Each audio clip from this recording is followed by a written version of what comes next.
Welcome to Implausible Nature, home to all things Black Templar. Today we have Kevin Roach, winner of the DaBoyz GT tournament utilizing the Black Templars.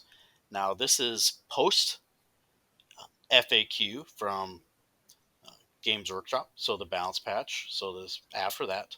Uh, but it was allowed to actually use the new rules, which is not common right now. So we got a first look at how the Black Templars are going to be facing the meta.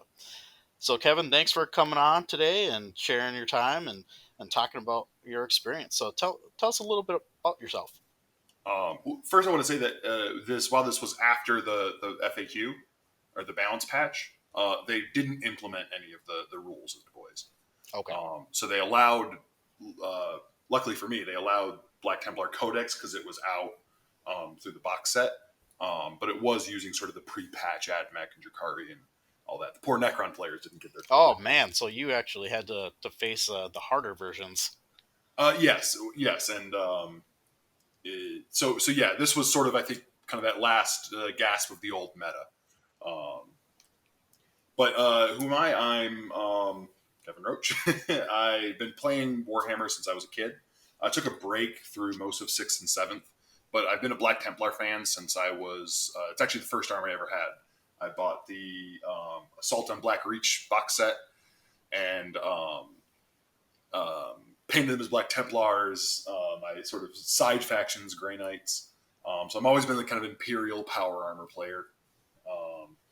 I've really only taken Marines seriously to tournaments. I've had some success in the past with I've used Raven Guard, I've used some White Scars sort of rules. But my army's always been painted as Black Templars. And when we got the new rules, I was incredibly excited. I think like everybody else. I actually fell to my knees in thanks when the first teaser came out. It was a great day for me. I think all for us. Yes, it was great. I remember I had been watching a streamer, and he was talking. He's like, "Oh, this is going to happen. Black Templars are going to happen." And I was in the comments like, I've heard that before. I remember in the last 30 Black Templars rumors, and I think I unfortunately said I'll eat my hat if we get actual Black Templar units and rules. So I still need to find and eat a hat, I think. Order that edible one. Yeah. All right, nice intro on that. It's very common with the community. The recent times here, especially with the new rules, that the influx and everyone's been like kind of, yes, it's been about time that we get some rules, and it's great that we're seeing some tournament play. Honestly, it's been kind of the calm before the storm for me. A lot of tournaments have been coming through, and we all knew that Codex was coming at this point, so it was really like, do I really want to play the old rules or do I want to be able to use the new ones? So it's great that you were able to use them in this tournament. So tell us about the list that you brought and went through that a little bit about the tournament. You don't have to go through every game, Mm-hmm. just kind of how it went for you, what you thought of it, and then we could dig in a little bit deeper. So the list is really an extension of the list I've been playing through most of 9th. I haven't actually had, unfortunately, a lot of time to play a lot of games in 9th, like everybody else with COVID and all of that. But the list I was playing through most of 9th was Assault Intercessors based and was White Scars at the time. But as the meta got deadlier and deadlier, particularly with the release of AdMech, I found that this list just died too quickly. And that's when I think we saw the Space Marine meta really shift towards like anything with a storm shield, right? Because if you're just a power armor guy, it's a really deadly world out there right now. Yeah. So I have been building this army for a really long time. I got when not Assault on Black Reach, but when the newest box set came out with the Assault Intercessors, I traded a bunch of stuff, so I ended up with 60 Assault Intercessors, and I've been lovingly modeling them as Black Templars for a long time. And so part of this, the list start was, can I play with 60 Assault Intercessors? So the list happened, or the rules came out. My original list it was 60 Assault Intercessors and just some, fillings in the sides. Mm-hmm. But I kind of quickly realized that while a lot of people were pretty down on the Black Templar rules, um, there was a paradigm shift for the Black Templar. So I think a lot of people, when they evaluated the Black Templar rules for the first time, particularly on a lot of these sort of bigger streams, they tried to evaluate them as how do these compare to White Scars? How do Black Templars compare to White Scars? Kind of the preeminent melee Marine list. And I think rightfully people sort of noted, well, without the ability to sort of get up the board, you can't really play a melee striker kind of list like White Scars. And so a lot of people were down on that. But I and others, so not the only person who noticed this, kind of realized that maybe they're a different army now. They're not really about, zooming up the board and killing everything, but maybe with Uphold, there's some ability to make a kind of anvil army. And so I started playing around with that list design, saying, well, what in the Space Marine Codex would love to receive an invuln and would love to not be wounded on ones and twos? And so that's where I got the core of the list, which is the Redemptor dreads, which a lot of people are taking anyway. But I think with that 5-up invuln, they're just insane. And with a 6-up Feel No Pain from Grimaldus, they get even more insane. And 3 units of Crusader squads, Primaris Crusader squads. And so the list idea at the beginning was I want to kind of move up the board in this essentially Primaris death ball that my opponents are going to really struggle to kill. You get 1 turn with the Aurelian Shroud of a 4-up invuln. You always have a 5-up invuln. You're never wounded on ones and twos. And you have a 6-up Feel No Pain basically across the board. These things together makes a list that is surprisingly hard to kill. And this panned out at the tournament. I think there were 2 games that were the closest, which was when I played Drukhari and Admech. A really memorable moment from the Drukhari game was I had a unit of 10 Primaris Crusaders on the central objective. I had given them the 5-up Feel No Pain from the Litany. I'd given them the 4+ invuln, and they had Grimaldus' 6-up. They get charged by a Succubus and 10 Hellions and lose 4 guys. And then in return kill 7 Hellions. So the Drukhari opponent, I think, had been very used to see Primaris kill Primaris. And all these defensive buffs added together really kind of shocked him. He was really taken aback by, I really thought this squad was going to die, and it didn't. Yeah, it's really kind of the first initial reaction of most big content producers, YouTube streamers, that it was all about, are you going to be able to get across the board and do a ton of damage right away? And that was the rating of the list. And it was like, oh, nope, they're B tier, they're slow, they're not going to be able to compete. And Alex and I, we looked at it. Fortunately, I had the rules sometime before the release, so I had a little bit of a head start, so to speak. But I'm like, no, we are going to be a durable but effective close combat, if need be, army. It's going to be get to where you need to go on the board and ask your opponent to take you off, kill your guys, and laugh as they can't. So it was really kind of cool to see that you really did a full on infantry army that really kind of took that to some of the top meta lists and kind of just laughed in their face and said, hey, kill me, I dare you, try it. And it's obvious that they were not able to. So I do have a few things with that, though. You talked about you wanted to do a little bit of that assault intercessor build, and you ended up going with the Primaris Crusader squad. Now, I assume that is going to be for cost reasons, because it's slightly cheaper to take the Crusader squads. Is that right? Yeah, actually, this is probably the most received question I've gotten. Why Primaris Crusaders? Why not Assault Intercessors? I I always start with saying, if you are really insistent that you're going to need these armor saves, or you're going to need the ability to fight twice, because that's the big drawback to, I think, to taking Primaris Crusaders, is you lose access to the fight twice stratagem. Yeah, correct. So, if you were insistent, hey, I think this is the way to go, it's like a 7-point difference between the two units. I don't think that's kind of flavoring assaulting. So like, hey, if you're saying, man, I really want to buff this unit up and fight twice with it, yeah, like if you have the 7 points, I did it because I felt because it's really, in my opinion, it's a 12 point up, it's a 12 point upgrade, or sorry, decrease. You're just forced to buy the power sword. So it's not you're saving 7 points, but you're also getting the power sword on the sergeant for free. And so I looked at it and said, well, would I like to play this list with effectively 36 more points? And I felt that was sort of the slightly better play. A big part of this is that the major negative of this squad, of the Primaris Crusader squads, besides the losing of the two fight twice stratagem, is that some of your guys have a worse save, which is obviously not great. But if you're starting like I did from the mold of, hey, I'm going to be taking up hold every game, like my list is built around it, the difference between a 3-up and a 4-up is really minimal. There was not a single time during the tournament that I had to take a worse save because of it. Because inevitably there's some AP 1-2 shooting coming at you. You'll always take that on the 4-up guys first. So I never sort of ran into that cost. So I felt that, saving the points was worth it. But if you wanted to run Assault Intercessors, I don't think that's the wrong choice.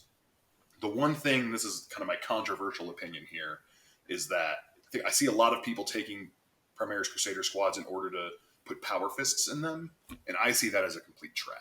I mean, to me, Black Templars are best in getting as many bodies on the board in order to sort of soak up the value out of Uphold, and spending 10 points on a guy that's going to attack 3 times for just a sort of a damage 2 weapon, just that doesn't seem like a good trade in my opinion. I think if you want to run the Power Fest, you got to run the Assault Intercessors to put it on the Sergeant to at least get that extra attack on it every turn.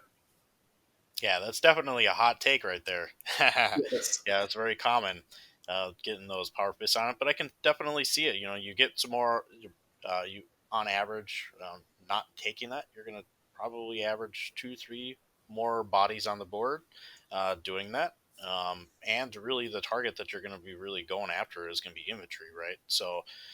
Right, and the power. My issue with the power fist is really that it's damage 2, and almost every big target out there has, or like, there's way too much -1 damage out there for the power. Like, if the meta changes and we see a change in this kind of -1 damage meta, I'll revisit that.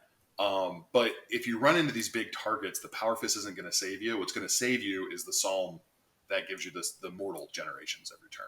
So kind of drowning them in these strength 5 attacks, even toughness 8 guys don't like to see a bunch of strength 5 AP2 attacks. Strength 5 coming from Helbricht. On top of that, you add, 6-ish mortal wounds a turn, and they start to feel real bad. I took out a Telemon in the first round just by, every turn, here's 4 mortal wounds, here's 5 mortal wounds. And so he sort of died by 1,000 cuts.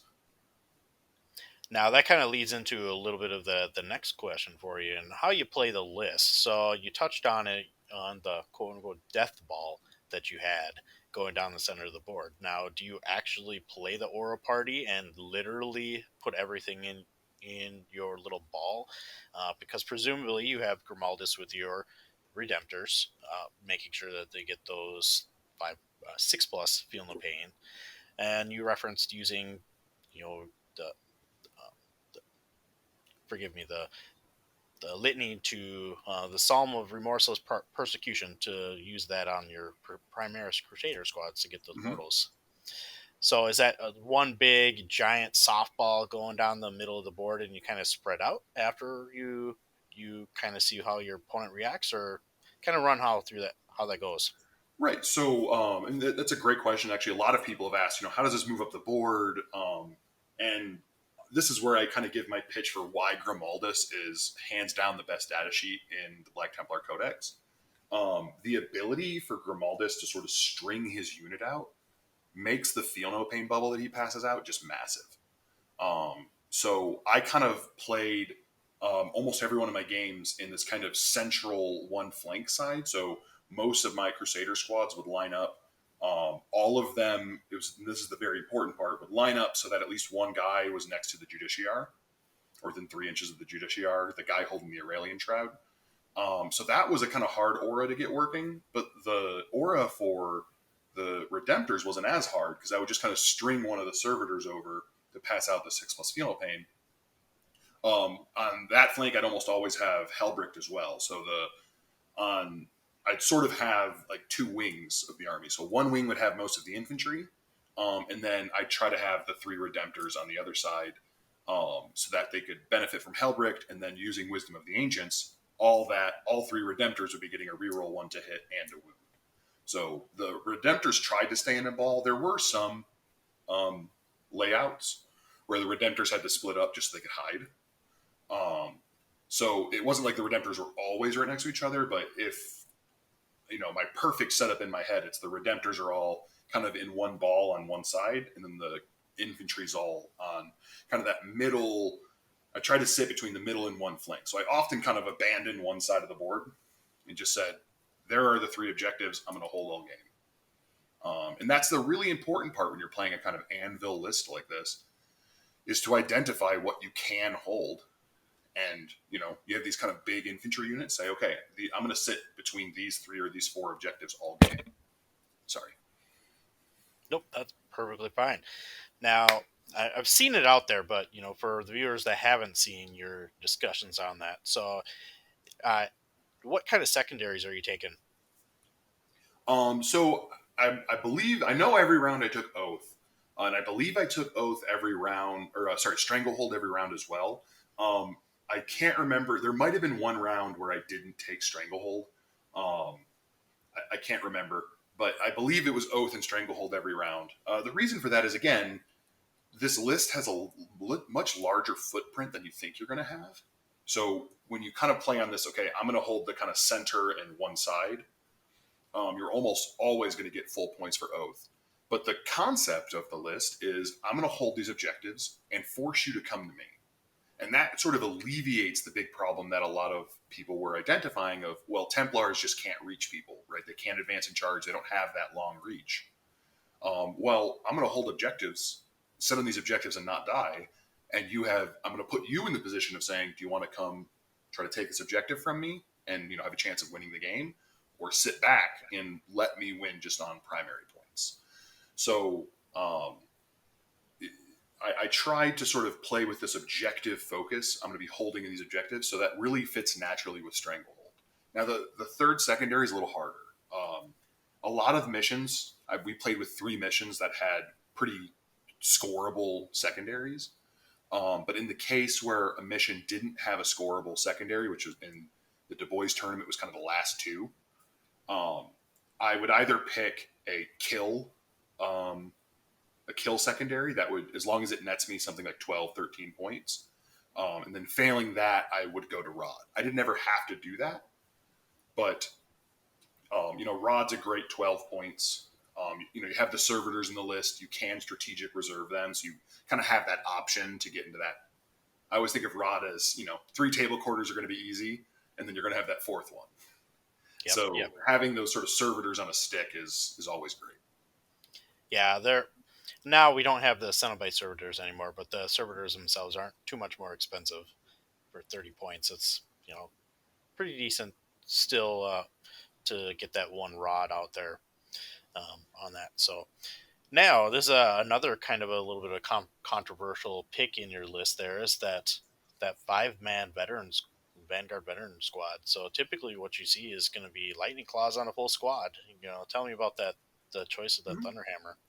So, I don't think Thunderhammers are all that rare, but you're right that, a lot of people are running these Lightning Claw Vanguard vets. And a lot of people were surprised when I first sent them this list. I have a few friends that play a lot of tournaments. So sending them and they're saying, yeah, all the Space Marines are taking these Vanguard vets. Why aren't you taking more Vanguard vets? And while I think the meta is very right in saying for every other Space Marine chapter that Vanguard vets are great because they can take Storm Shields, and Lightning Claws are great because they're kind of cheap. I looked at it and said, well, the main benefit of having Vanguard vets, in my opinion, is that they have access to Storm Shields. Jump packs are great and all, but you need the Storm Shield to survive. And Black Templars are fixing that problem for us, right? Black Templars give you the ability to take guys without storm shields. So I started by saying I don't want to take any Vanguard vets, just because I don't want to spend the extra points on them. And sorry, my dog was shaking in the background. No worries. So I started by saying I don't want to take any. But I only got 3 practice games of the list in. What I realized in the first 2 practice games before I changed the list was I had a lot of chainswords, like a lot of chainswords, and there are some problems that just need multi-damage weapons. So things like Plague Bursters, Grey Knight, Dread Knights, things like that just really want to see a damage 3 weapon. So I decided to have kind of a 5-man fixer. It was originally Terminators, and I may switch to Terminators again. The reason I went to Vanguard vets was just the prevalence of flyers. And now that the FAQs changed that, I don't know if I'll keep the Vanguard vets, but the idea was you need to have something that can deal with these problems, so that you can, you don't get kind of lost. You don't take a loss because you just can't deal with these Dread Knights effectively enough. So I went with hammers just because I already had a ton of damage 1 attacks, and so thought I need something that has us multi-damage. And they were great, particularly with the Icon of Hindman. There was a lot of shooting that I was able to say, okay, you're AP2, but I'm still taking my 2-up save. So I was able to kind of soak up a lot of this shooting that went into them. And I was able to sort of take out problems that I might have just because of the jump pack. Okay, so I'm going to kind of rocket this squad up the left side and, charge your Raider or charge your Plague Burster Crawler, whatever it was. Yep. Yeah, they definitely have the benefit of being able to do the 3 damage, and especially when you're facing those -1 damage armies, that's going to be kind of critical on there. Now, when you're looking at the list here, I do see you have the 3 Redemptors, and I note that the 2 is kind of the minimum that we're really kind of taking in most Space Marine lists, but you take all in on the 3rd one. Can you walk us through why you did the 3rd one, or you felt like you really needed it, or maybe it's just a trend that you're about to start? Absolutely. So when I shifted the list to saying I want to get dreadnoughts in there, I did it for 2 reasons. One, again, I had noticed that my list had a problem that it couldn't deal with certain heavier targets, and so particularly in melee. And so the dreadnoughts were also a reaction to saying, well, I need more sort of high damage attacks, something that can deal with things that have multi wounds. And those dreadnought fists are just amazing at it. Yeah. I think one highlight was when in the first round, a Custodes players dropped a big unit of Terminators in my back line, and my Dreadnought kind of walked up and killed 4 of them or something like that, 3 of them. So and it was like, that's exactly why I put it in the list. There was a problem, something that the core of my list, being the Crusaders, really couldn't deal with, and the Dreadnoughts really solved that. Now, a lot of people asked, why was I not taking Contemptors, particularly the Volkite Contemptors? And I think of this, I didn't choose to take them for 2 reasons. One, they already have an invuln, and so if you're looking at them compared to Redemptor, well, the Redemptor is priced like it doesn't have an invuln, so when you add that invuln to it, you should just think you're kind of getting more for your money. But mostly it was, I want something that is going to play in both phases of the game. Because my army is kind of a pressure army that's moving up, my goal is to move on to objectives and then threaten you when you try to come on those objectives too. And so these Redemptor fists are incredibly powerful in that regard. But the real question you had is, why 3? I built this list, particularly I think when you build an anvil type list, the list that just really wants to survive, you want to have as many... if you're going to have sort of a toughness profile, you want to have as many things in that toughness profile as possible. The reason for that is your opponent's only going to have so many things that can shoot dreadnoughts effectively. And so if your opponent has to shoot everything into those dreadnoughts every turn, if you only take 2, there's a good chance they'll be dead by the time you need a dreadnought, because your opponent's going to be focusing them real hard. So I did find that my opponents were, incredibly focused on my dreadnought. So it was the idea of kind of safety in numbers. You might be able to kill one, you might be able to kill two, but I'll always have that dreadnought when I need it. Yep, absolutely. That's two good points that you had right there. First of all, the the redundancy of having the third one in there is going to be really, really kind of critical on that. I agree with that. That's a huge take. It's going to be a little bit of a transition for some people to, shift from one or two possibly to that third one. I don't think all lists necessarily need to have that, but it's a good point. Redemptors are striking well above their weight in the Black Templars with that 5+ involved. And the other thing is, as Black Templars, we don't participate in the the psychic phase, so we really need to be able to ensure that all of our other units are able to either shoot and participate in the close combat. So that's a good call out there. Yes. So I've always kind of as a player favored kind of melee styled lists. And so, I reference this kind of proto list a few times, but the reason I do is it really informs the list that I ended up on. So this proto list was just all Primaris bodies, and it was, really funny. My opponent couldn't kill anything, but I also noticed that I couldn't kill anything either. So the number one thing for me was I want something that's going to bring the shooting that I need to remove problems. Um, but something that at the same time isn't going to reduce from my ability to um, enact my major plan, sit on these objectives and punish you when you move up. And, the Redemptor shooting is just good. There's no way around it. So I think the best they did was in the game I played against Tyranids. Turn one, walk up, everybody's in this Helbricht aura, everybody's in the Wisdom of the Ancients aura, and I kill Swarmlord. That game is very different if Swarmlord is still on the table, bottom of one, because now my opponent is charging me with Gene Stealers that just moved 40 inches. It's so the ability for you to kind of pick problems and say, that needs to go away is very important. Also, Dreadnoughts with Devout Push is something that almost nobody was available or nobody was ready for. I think in two, maybe three of my games, I got turn one charges with my Dreadnoughts because my opponent would just move up and I'd say, okay, Devout Push this guy forward on your fight phase, move 8 inches up, charge 9 inches because I got a +2 from my chaplain over here. Okay, 2 chances out of 7. I'm very happy with the 2 chances out of 7. Yeah, that's kind of game winning right there. You'll be able to take out their front line right away. I mean, that's huge. And if you can see that happening, it you will love yourself if you make sure to give that dreadnought a 5+ feel no pain. Because now they have a problem of there's this dreadnought right in my face, and he's going to be very hard to kill.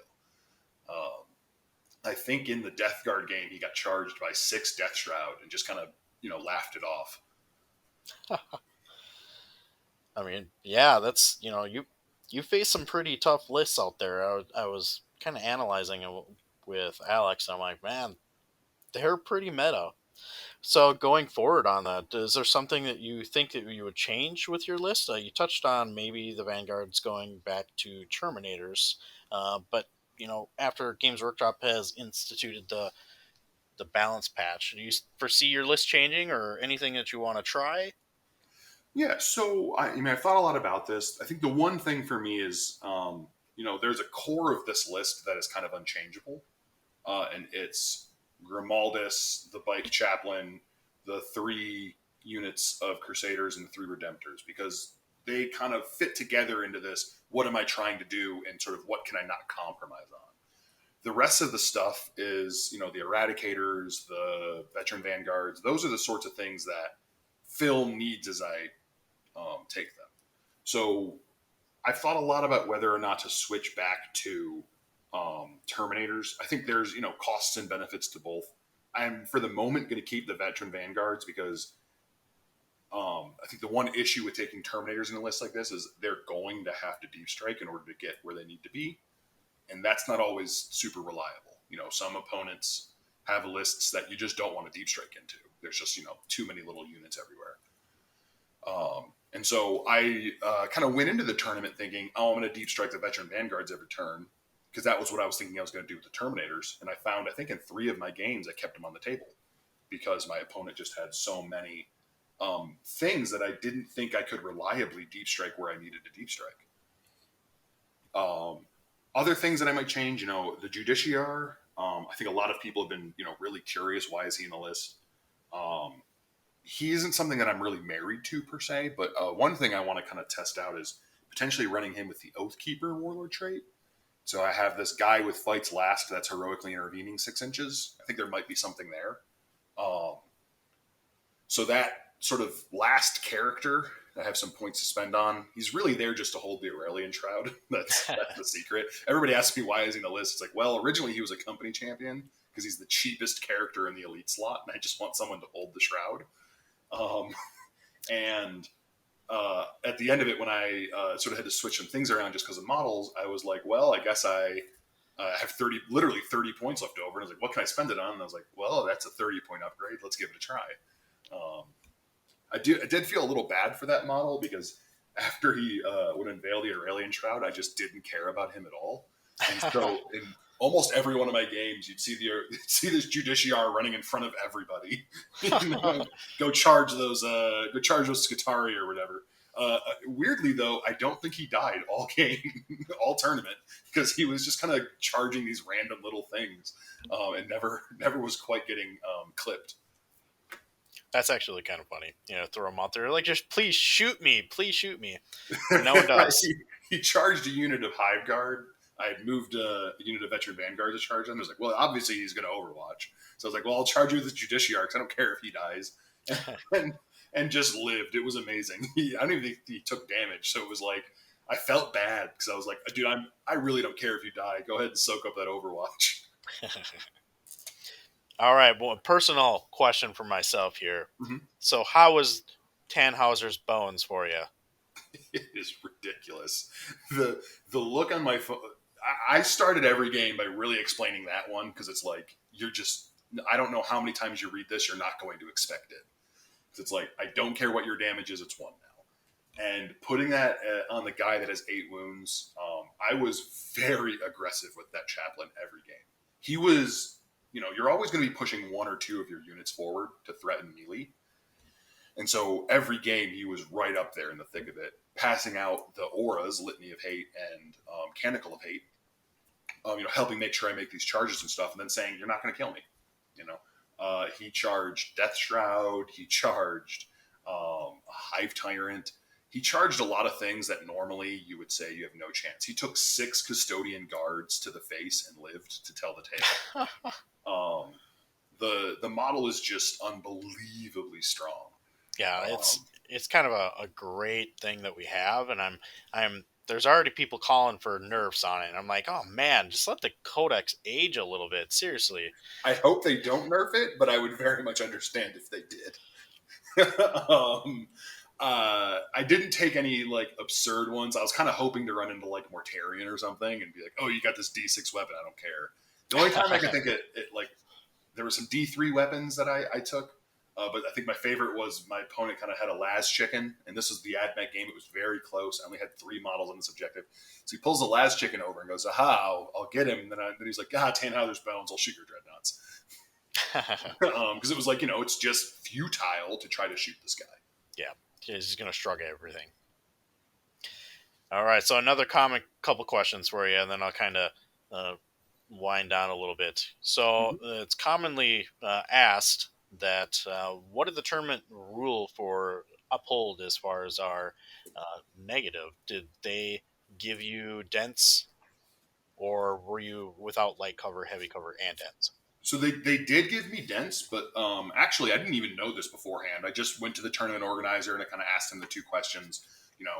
What are you doing about Grimaldus and his servitors, and what are you doing about dense cover? And so Grimaldus did count as 12 points. I could talk about that a little bit more, but I don't think that that's that big of a problem. But then I also asked about the vow, and the tournament organizer went with, this isn't a benefit, it's a detriment to your opponent. But somebody pointed out that on the very last page of the codex, it actually says that uphold, it doesn't say you can't benefit from cover, it just says you can't receive the benefits of light or heavy. So I think now that someone's pointed that out, I don't think there's actually as much of a discussion here. The codex is, on that last page, very clear. Hmm. It's just light. It's just heavy. Now, this is one of those rule discussions that I don't, uh, uh, you know, I understand where the other side's coming from because the rules are very misty when you don't look at that last page. What does benefit from cover mean? Um, but yeah, so I did get uphold, and that was actually very important, particularly during the AdMech game. He was almost always shooting at a -1, and that's one of the reasons I was able to survive going second. That and dreadnought to the 5 of Binvoln. You may not think a lot about it, but I was able to spike my first turn, roll a lot of 5-ups, and the AdMech player just didn't know what to do with it. Right? He's kind of used to I'll kill 2 dreadnoughts a turn, and then he only wounds seriously one of them. Well, his whole kind of game plan got messed up when that happened. Yep. Yep. Yeah. And honestly, I've been playing it conservatively myself, with utilizing the rare rules and just give the opponent the benefit of the doubt and not taking dents.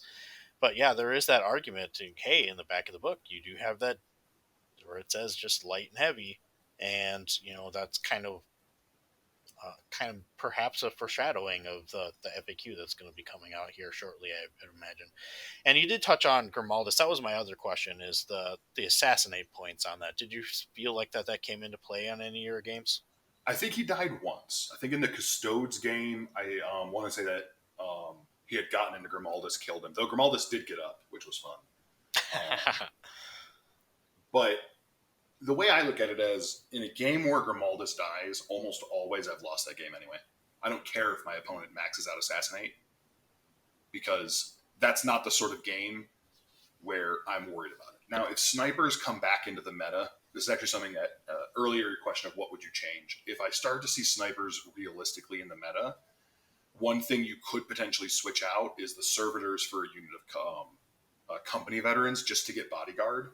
But I'm of the mind, sorry to repeat myself, but I'm of the mind that if Grimaldus dies, I've already lost that game.